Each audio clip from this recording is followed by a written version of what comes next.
আসসালামু আলাইকুম। এখন শুনবেন সংবাদ শিরোনাম।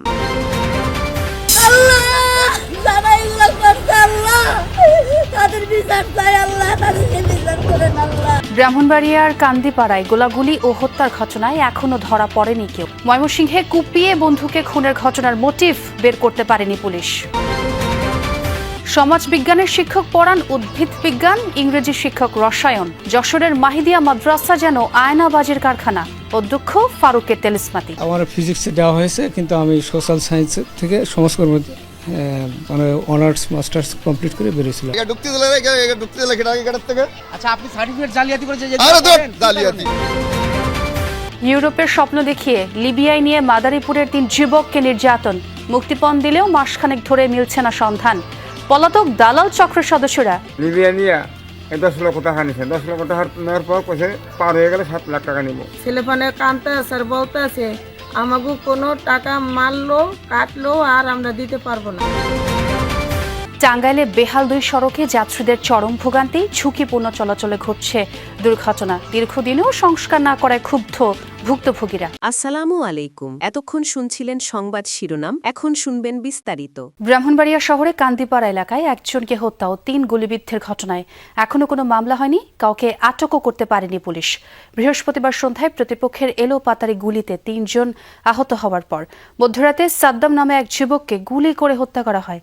পরিবারের অভিযোগ, বাড়ি থেকে ডেকে নিয়ে সাদ্দামকে হত্যা করেছে জেলা স্বেচ্ছাসেবক দলের আহ্বায়ক দেলোয়ার হোসেন দিলীপ ও তার সহযোগীরা।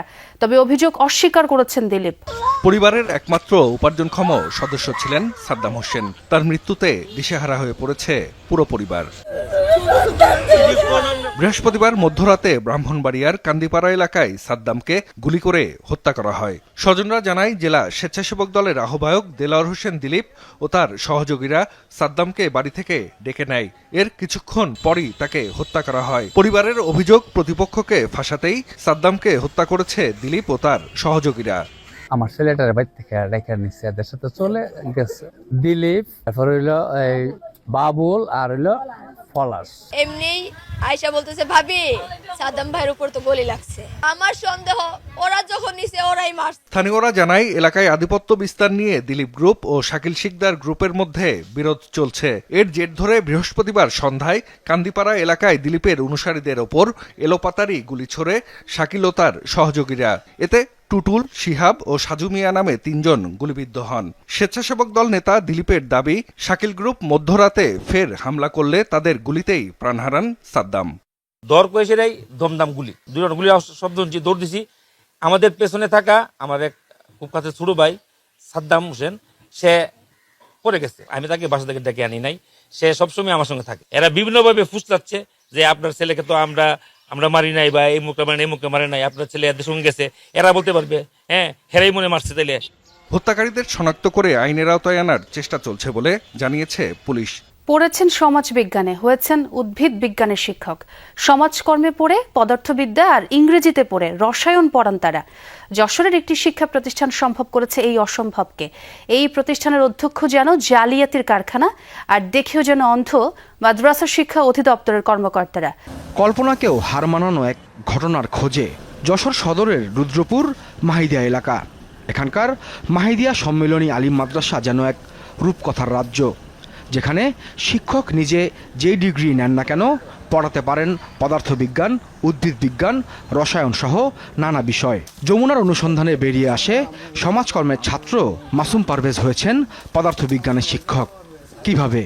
আমার ফিজিক্সে দেওয়া হয়েছে, কিন্তু আমি সোশ্যাল সায়েন্স থেকে সমাজকর্ম মানে অনার্স মাস্টার্স কমপ্লিট করে বেরিয়েছিলাম আর কি। পরে অনেক কিছু শুনলাম যে স্যার এ ব্যাপারে আমরা আছি না, সমস্যা নেই, তুমি ক্লাস নিতে থাকো, পরবর্তীতে তোমার পদবি সংশোধন করে দেওয়া হবে। সমাজ বিজ্ঞানের ডিগ্রিধারী কাইয়ুম 3 বছর পড়িয়েছেন উদ্ভিদ বিজ্ঞান। আমি আর্টসের টিচার হিসেবে আমি মাধ্যমিক শাখায় জমা দিয়েছিলাম, কিন্তু উনি কলেজ শাখায় টিচার করে দিয়ে তাও সায়েন্সের দিয়ে দিল। 4 লাখ টাকা নিল। যখন বিল হবে তখন বললে টাকা দাও, দিল। পরে আবার 4 লাখ টাকা নিল। সব মিলিয়ে কত দিলেন? 8 লাখ টাকা। রসায়নের ছাত্র মুস্তাক নামের এই ব্যক্তির কাগজপত্র জালিয়াতি করে শিক্ষকতা করছেন আরেকজন।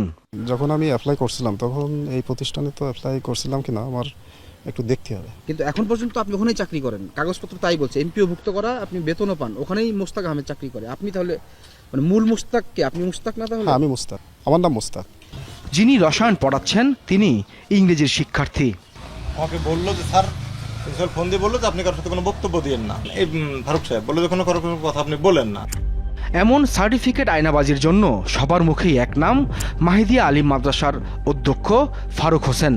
অবৈধ পথে স্বপ্নের দেশ ইতালি যেতে বাড়ি ছেড়েছিলেন মাদারীপুরের 3 যুবক, কিন্তু লিবিয়া পৌঁছানোর পর দালাল চক্রের টালবাহানায় স্বপ্ন হয়নি সত্য। উল্টো নির্যাতনের ভিডিও স্বজনদের পাঠিয়ে মুক্তিপণের টাকা হাতিয়ে নেয় চক্রটি। এরপর 1 মাস ধরে নিখোঁজ ভুক্তভোগীরা। এই ঘটনায় মামলা হলে দালাল চক্রের 2 সহযোগীকে গ্রেফতার করে পুলিশ। চক্রের বাকি সদস্যদের গ্রেফতারের পাশাপাশি পরিবারের সদস্যদের সন্ধান চান স্বজনরা। ইতালি যাওয়ার স্বপ্ন নিয়ে লিবিয়ায় পা রেখেছিলেন মাদারীপুরের 3 যুবক। পরবর্তীতে সেখানে তাদের আটকে এমন নির্মম নির্যাতনের ভিডিও স্বজনদের কাছে পাঠিয়ে দফায় দফায় মুক্তিপণ আদায় করে সন্ত্রাসীরা। গত বছরের 5 অক্টোবর লিবিয়া হয়ে ইতালি যাওয়ার উদ্দেশ্যে বাড়ি ছাড়েন শিবচর উপজেলার চরশেখরপুর গ্রামের কলেজ ছাত্র আলমাস খান, সবুজ তপাদার ও সজীব ফরাজি। সরাসরি গন্তব্যে পৌঁছে দেওয়ার শর্তে প্রতিবেশী দালাল নূরে আলম ও সেলিম হাওলাদারের সাথে জনপ্রতি 17 লাখ টাকা করে দেওয়ার সমঝোতা হয়। তবে লিবিয়া পৌঁছানোর পর থেকে তাদের ইতালি পাঠাতে বিভিন্ন টালবাহানা শুরু করে দালাল চক্রটি। 17 লাখ টাকা কন্ট্যাক্টে নূর আলম আর সেলিম, ওরা 2 জনে কন্ট্যাক্ট করছে। লিবিয়া নিয়ে 10 লক্ষ টাকা নিছে। 10 লক্ষ টাকা নেওয়ার পর কইছে পার হয়ে গেলে 7 লাখ টাকা নিব। এরকম করে নিয়ে দাফে টাকা নিয়ে 21 লাখ টাকা পর্যন্ত নিয়ে বুঝুন নি আমার ছেলে পার করা না। ছেলেফানে কানতে স্যার বলতেছে আমাকে কোনো টাকা মারলো কাটলো আর আমরা দিতে পারবো না। বেহাল টাঙ্গাইলের গুরুত্বপূর্ণ 2টি সড়ক, দুর্ভোগে স্থানীয়রা, ঝুঁকিপূর্ণ চলাচলে ঘটছে দুর্ঘটনাও।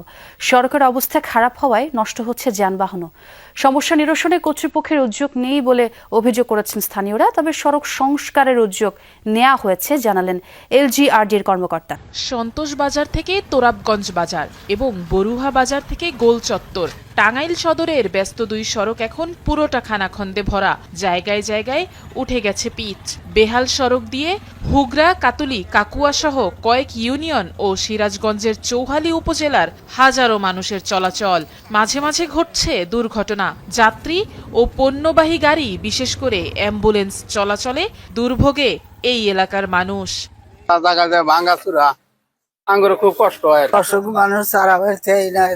আমি আর গাড়িতে টাকা চাইছি, নামটা দেবো উঠে আবার নামে এই বাঙ্গা চূড়ার মধ্যে বালু ময়লা অনেক। তাছাড়া অনেক গাড়ি চলে রোডে, পশ্চিম টাঙ্গাইল সবচেয়ে রোডে গাড়ি চলে বেশি। মহিলারা আছে, অসুস্থ মানুষ আছে, তারা চলতে পারে না, অনেক কষ্ট।